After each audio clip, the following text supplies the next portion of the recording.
చాలా మంది అడుగుతారు. ఇప్పుడు మీరు చెప్తున్నారు ప్రోటీన్ పౌడరు షుగర్ లెవెల్స్ కంట్రోల్‌లో ఉంటుంది అని. అంటే ఎన్ని రోజులు వాడితే రిజల్ట్ అనేది కనిపిస్తుంది? సో ఎన్ని రోజులని కాదండి. This is more like a supplement right. So supplement అంటే ఏంటి? మీ డయట్‌లో మీకు ఇనఫ్ ప్రోటీన్ ఎన్ని రోజులు లేకపోతే అన్ని రోజులు you have to use it. And there is nothing wrong about using this. ఇది ఎక్కువ రోజులు వాడితే బాడీకి నష్టం జరుగుతుంది అని ఏముండదు. ఇప్పుడు ఒకప్పుడు మనకి ఎట్లా బూస్ట్, బోర్న్‌విటా, హార్లిక్స్ అవి ఎట్లా అంటే మనకి పార్ట్ ఆఫ్ అవర్ లైఫ్ అవును. అయిపోయాయి.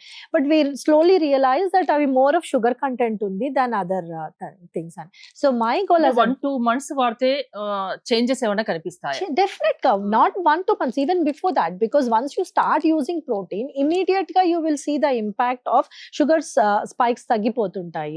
మీరు అట్లా కంటిన్యూస్ గా 3 months వాడారంటే మీ మసిల్ మాస్ డెవలప్ అవుతుంది, మీ A1C కూడా తగ్గిపోతుంది.